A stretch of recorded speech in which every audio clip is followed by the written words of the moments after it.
नमस्कार दोस्तों, मैं हानि गोराई आप सबका स्वागत करता हूं। आज हम इस वीडियो में आरआरसी ग्रुप डी के प्रीवियस ईयर के रीजनिंग क्वेश्चन देखेंगे। ये जो हम रीजनिंग क्वेश्चन देखेंगे ये सारा का सारा 22 सितंबर 2018 के फर्स्ट शिफ्ट के क्वेश्चन देखेंगे। तो चलिए पहले नंबर क्वेश्चन में चलते हैं। ये आपके स्क्रीन में क्वेश्चन को आप बनाइए। यह क्वेश्चन हमारा ब्लड रिलेशन से संबंधित है। वीडियो को पॉज कर लीजिए और क्वेश्चन को बनाइए। यह क्वेश्चन आपको होमवर्क के लिए दिया गया था और होमवर्क के क्वेश्चन को हमेशा हमारे कमेंट बॉक्स में आंसर देना होता है, ठीक है ना। तो चलिए अब हम इसको बनाते हैं। सबसे पहले क्वेश्चन को पढ़ लेते हैं। यदि एफ और जेड सी के बेटे हैं और जेड का विवाह वाई से हुआ है तो वाई एफ से कैसे संबंधित है, यानी वाई एफ से कैसे संबंधित है यह पूछा गया है। अब देखिए ब्लड रिलेशन को बनाने के लिए इसका डायग्राम बनाइए। बस हम आपको यही एक चीज कहते हैं। तो चलिए सबसे पहले हम डायग्राम को बना लेते हैं। सी का जो बेटा है वो एफ और जेड है। तो चलिए सी ऊपर में आ गया और नीचे में इधर आपका एफ आ जाता है और इधर हमारा आ जाता है जेड। तो ये हो गया हमारा जेड। और ये आयत जो हम देते हैं ये हमारा मेल होने का सबूत है ताकि हमें आगे जाकर डाउट ना हो, ठीक है। आगे पढ़ लेते हैं अब। और Z का विवाह Y से हुआ है। ये हो गया हमारा Z और Z का विवाह किससे हुआ है? Y से हुआ है। और Z देखिए यहाँ पर क्या है ना, पुरुष है, तो Y क्या होगा? महिला होगा, जिसके लिए हम आपका सर्कल देते हैं, ठीक है। अब आगे देखते हैं आगे क्या है। तो आगे आपका जाके है Y F से कैसे संबंधित है।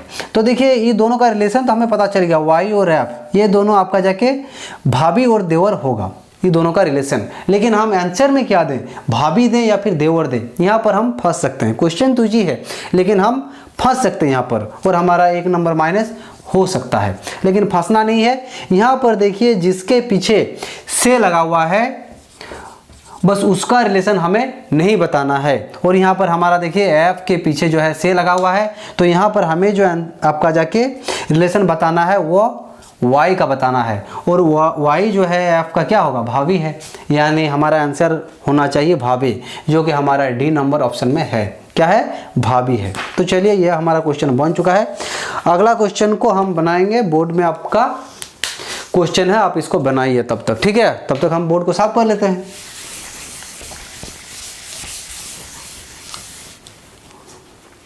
तो चलिए आशा करते हैं ये क्वेश्चन आपका बन चुका है, जो कि कथन निष्कर्ष से है।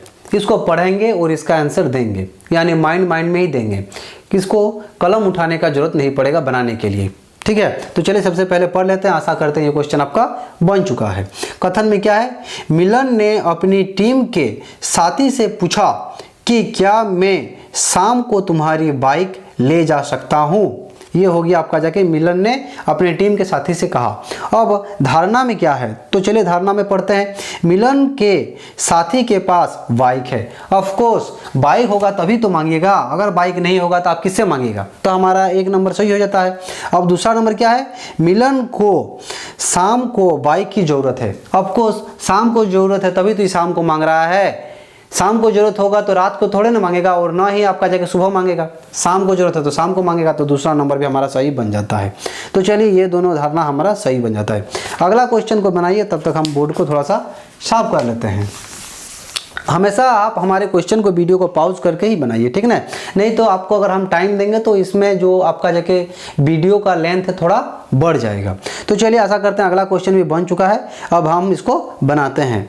यदि BIR BAL को IRB LAB के रूप में कूटबंध किया जाता है तो उसी कूट में DIE SEL को कैसे लिखा जाएगा। यानी यहाँ पर देखिए क्या लिखा हुआ है, BIR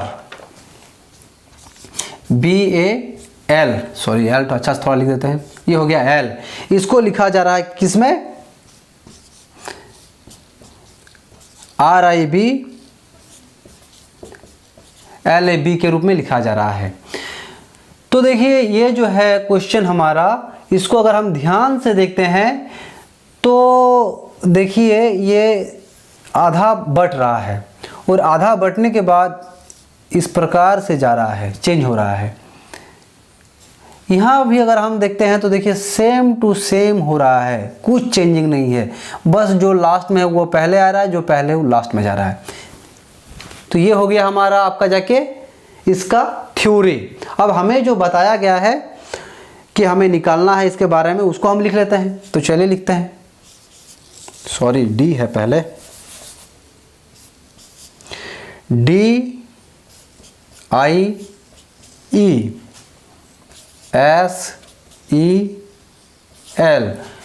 अब इसको बनाने के लिए क्या करेंगे, सबसे पहले तो हम बीच में इसको बांट देंगे। बांट दिए, अब देखिए ई जो है सबसे पहले आ जाएगा, आई जहाँ का वहीं रह जाएगा, और डी जो है सबसे लास्ट में चल जाएगा। उसी प्रकार यहाँ पर भी एल सबसे पहले आ जाएगा, ई बीच में रह जाएगा, और एस जो सबसे लास्ट में चल जाएगा। यानी हमारा जो बन रहा है EIDLES बन रहा है। अब देखिए इस प्रकार का ऑप्शन है EI। तो देखिए EI हमको दूसरा और तीसरा में दिख रहा है, आगे भी मेल खा रहा है, डी भी है, उसके बाद में देखिए लास्ट वाला जो है हमारा मेल नहीं खा रहा है, लास्ट में एस है मेरा आंसर में, और आपका जगह तीसरा नंबर में है टी, और दूसरा नंबर में हमारा आ रहा है एस। तो हमारा आंसर जो है दूसरा नंबर बन रहा है। ठीक है, तो चलिए ये भी बन गया है। अगला क्वेश्चन को बनाइए, आपका स्क्रीन में क्वेश्चन तो आ ही गया है, तब तक हम बोर्ड को साफ करते हैं। तो ये हमारा बन रहा है बहुत इजी। बस आप यही सबको अभी रिवीजन करिए एग्ज़ाम से पहले और एग्ज़ाम के सबसे नज़दीक में एकदम, बस यही सब आपको करना है और आप कुछ भी नहीं करना है। अगर आप दूसरा कुछ करते हैं तो आप अपना ध्यान को भटका लीजिएगा, इसलिए आप अपना ध्यान को नहीं भटकाइए। जो पढ़ना है एकदम सिंपल से उसी को पढ़िए, दूसरा कहीं नहीं जाइए। और आपको अभी पढ़ना चाहिए एग्ज़ाम ऑथेंटिक, यानी एग्ज़ाम में जो पूछा गया वही क्वेश्चन आपको पढ़ना चाहिए, और वही चीज़ यहाँ पर बताया जा रहा है, वो भी डेट वाइज बताया जा रहा है। समझ रहे हैं ना। तो चलिए आशा करता अगला क्वेश्चन भी आपका बन चुका है, अब हम इसको बनाते हैं। तो चलिए सबसे पहले क्वेश्चन को पढ़ लेते हैं। निम्नलिखित में से कौन सा इस समूह से संबंधित नहीं है, यानी बेजोड़ को पहचानना है। नींबू, इमली, कच्चा आम, चीनी। तो देखिए नींबू, इमली, कच्चा आम ये सब तो फल है, लेकिन चीनी किसी प्रकार का कोई फल नहीं है, जो कि हमारा आंसर हो जाता है डी नंबर, यानी चीनी। यह बेजोड़ हो गया। ठीक है, तो चलिए ये हो गया है। अगला क्वेश्चन को बनाइए, जो कि हमारा तस्वीर से है, इमेज से है।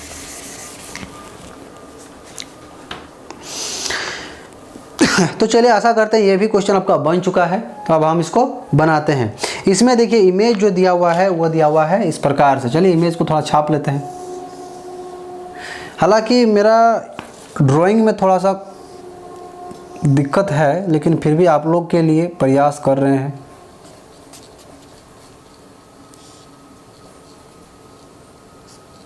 इस प्रकार से है। फिर देखिए यहाँ से जो है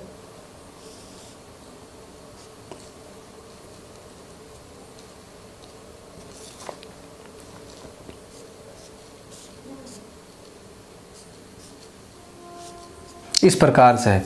अब इससे मिलता जुलता आपको इमेज पूछा गया है। तो देखिए इस प्रकार का इमेज जो है आप ए में भी नहीं है, सी में भी नहीं है, और डी में भी नहीं है, आपको केवल और केवल बी में दिखाई देगा, जो कि हमारा आंसर बन जाता है। तो चलिए ये भी तो हमारा हो गया है। अगला क्वेश्चन को बनाइए, तब तक हम बोर्ड को साफ कर लेते हैं। और अगला क्वेश्चन को बनाने के बाद ही हम इस वीडियो को समाप्त करने के बारे में सोचेंगे, या फिर हो सकता है एक और क्वेश्चन आपको हम बता दें।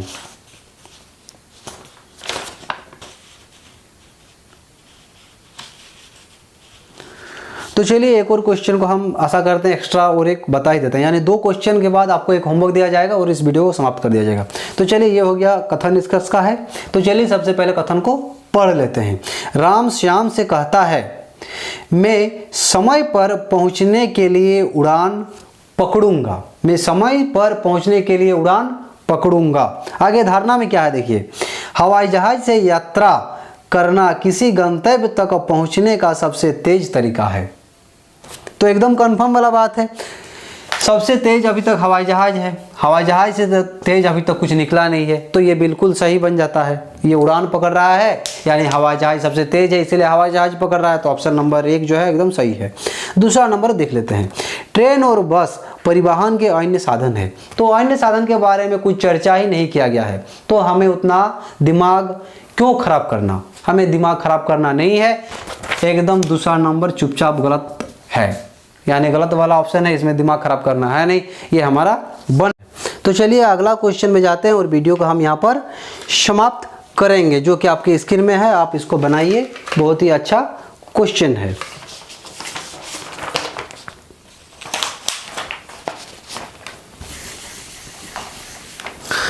तो चलिए अब हम आशा करते हैं कि आपका क्वेश्चन बन चुका है। अब हम इसको बनाते हैं। आप इसका आंसर को मिला लीजिए। इसमें श्रृंखला अगला पद को निकालना है, तो बहुत ही इजी है। इसमें क्या दिया हुआ है, सबसे पहले उसको हम लिख लेते हैं। तो देखिए ये दिया हुआ है 9D, उसके बाद दिया हुआ है 8E, उसके बाद दिया हुआ है 7F, उसके बाद दिया हुआ है 6G, उसके बाद दिया हुआ है 5H। अब अगला पद क्या होगा यह निकालने के लिए कहा गया है। अब देखिए ये तो सिंपल सी बात है कि आपका जगह एक घट रहा है। 9 से 8 हो गया है, 8 से 7 हो गया, 7 से 6 हो गया है, 6 से 5 हो गया, तो यहाँ पर 4 हो जाएगा। ये तो आपको देख के ही समझ में आ रहा होगा। अब देखिए यहाँ पर क्या हो रहा है, D के बाद E हो रहा है, E के बाद F हो रहा है, सेम टू सेम मिल रहा है। E के बाद F हुआ है, F के बाद G हो गया, G के बाद H हो गया, H के बाद क्या होगा, I होगा। यानी 4I आंसर आपका हो जाना चाहिए। और देखिए ऑप्शन नंबर बी में हमारा है, जो कि एकदम 4I ही दिया हुआ है। तो चलिए ये हमारा बन गया है। अगला क्वेश्चन को बनाइए, जो कि हमारा क्लॉक से संबंधित है। क्लॉक से भी रिलेटेड आपके एग्जाम में एक आध क्वेश्चन पूछा जाता ही है। तो चलिए अब इस वीडियो को हम समाप्त करते हैं। अगर ये वीडियो आपको अच्छा लगा है तो वीडियो को लाइक कर दीजिए, अपने दोस्तों को शेयर कर दीजिए, और अगर आप इस चैनल में नए हैं तो चैनल को सब्सक्राइब कर लीजिए और बेल आइकन को दबा दीजिए। तो चलिए वीडियो को यहीं पे रखते हैं।